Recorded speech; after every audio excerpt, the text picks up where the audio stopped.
ברוכים הבאים. שמי גידי פלמינגר.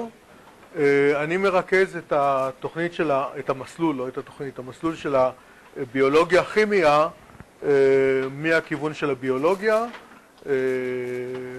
דוקטור מיכה פרידמן בכימיה מרכז את אותה תוכנית מהכיוון של הכימיה, כך ששנינו יחד פחות או יותר מנסים להשלים אחד את השני, ולכן לכל שאלה שיש לכם יש בסופו של דבר כתובת. אחד הדברים שלא הכנסנו אחד הדברים שלא הכנסנו פה למצגת זה את הכתובת אימייל שלי, אז אני רוצה לכתוב אותה כבר עכשיו על הלוח. זה גידי, שמי הפרטי, FL, והשטרודל של האוניברסיטה, פוסט, נקודה, TAU, למה הלכתי כל כך גבוה, אני לא יודע, נקודה AC, נקודה IL. מצטער על טוב. אני יושב בחדר 234 בבניין גרין, ואני מבטיח לכל מי שיבוא לדבר איתי גם את הכוס קפה. את העוגיות אתם תביאו. אז אני רוצה להציג את המסלול, ולפני שאני נכנס לתוך האידיאולוגיה, אני רוצה להגיד מטרת המסלול שלנו היא להכשיר בוגרי אוניברסיטה, בתואר ראשון כמובן, שיש להם שילוב של ידע גם בתחום של הכימיה וגם בתחום של הביולוגיה, וכל מי שמסיים את התוכנית הדו-חוגית הזאת, שמעניקה תואר משולב, תואר בכימיה וביולוגיה, יוכל להמשיך את הלימודים שלו גם בכימיה וגם במדעי החיים, בהנחה שהדרישות הבסיסיות של התואר השני, שמוגדרות על ידי כל מסלול בתואר השני, מולאו. קצת אידיאולוגיה. כשאנחנו מדברים על ביולוגיה וכימיה של היום, הן למעשה בלתי נפרדות. הביולוגיה משתמשת בהרבה מאוד כלים של הכימיה. הכימיה בדרך כלל היום תוקפת יותר ויותר שאלות ביולוגיות, ביוכימיות, ויש שילוב מאוד מאוד טוב בין שתי הדיסציפלינות האלו. מתוך כך שזה בעצם שתי דיסציפלינות, זה מוגדר כמדע שהוא בין תחומי.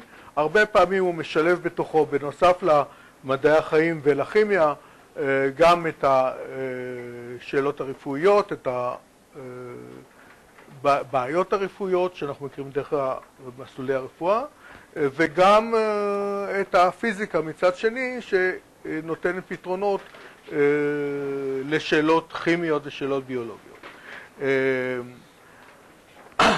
למעשה היום יש גם גלישה חזקה מאוד של הכימיה ומדעי החיים יחד לתחומים של חומרים ותחומים של ננו-ביוטכנולוגיה וכן הלאה, וביולוגיה מבנית, שכולם מיוצגות אצלנו.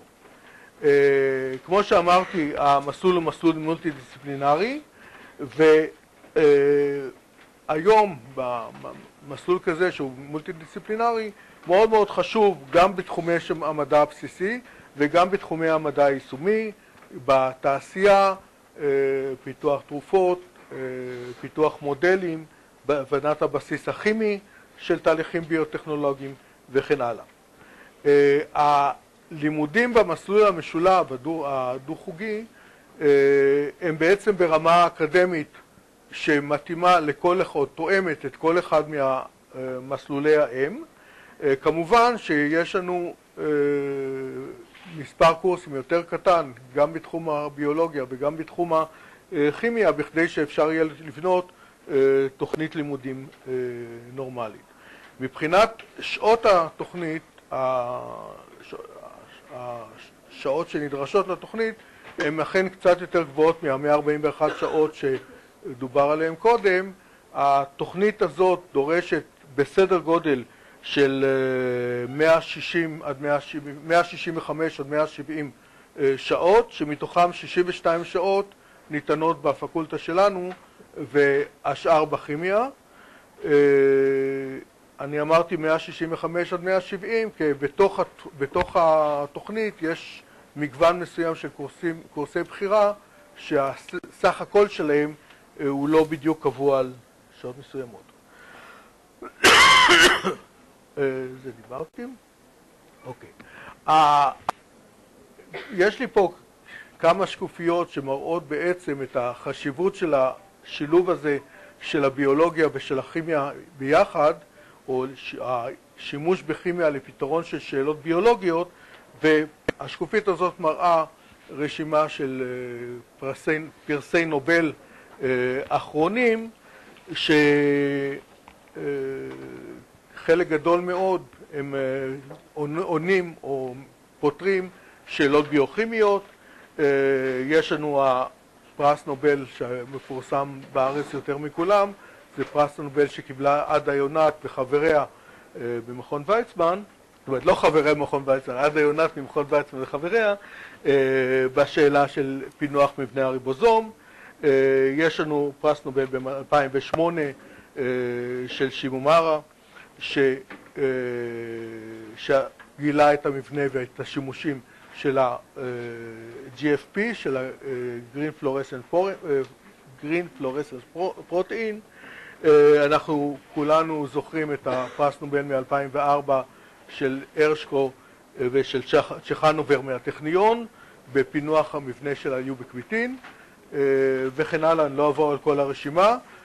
אני רוצה שלפחות בשניים מהמקרים שמצוטטים פה, שני המקרים הישראלים, גם המערכת של היוביקוויטין, גם המערכת של הריבוזום, הן מערכות שהן בעצם מכונות ביולוגיות מאוד מאוד מאוד מסובכות או מאוד מאוד מורכבות, והפענוח של מערכת ביולוגית מהסוג הזה דורש הרבה מאוד שילוב של עבודה כימית עם עבודה ביולוגית, ובלי זה אי אפשר היה להתקדם.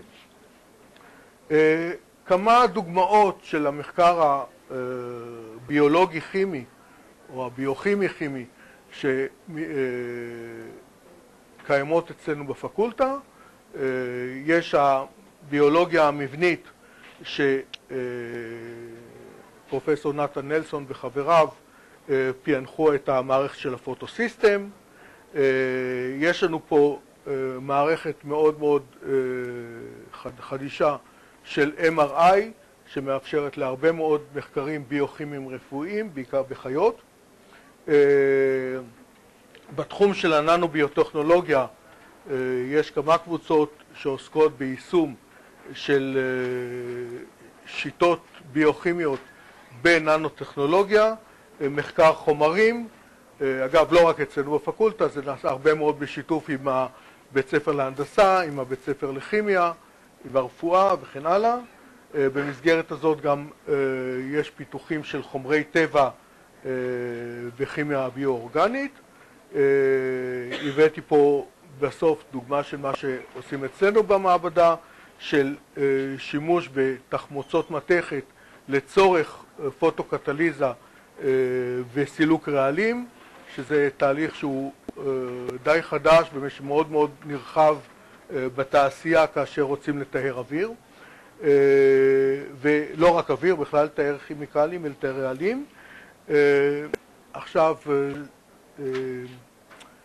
מי שרוצה לשאול ולשמוע ולגלות עוד על התוכנית הזאת, אז אני אהיה פה זמין כמובן בסוף, ואם יש שאלות כרגע, אז נשמח לענות.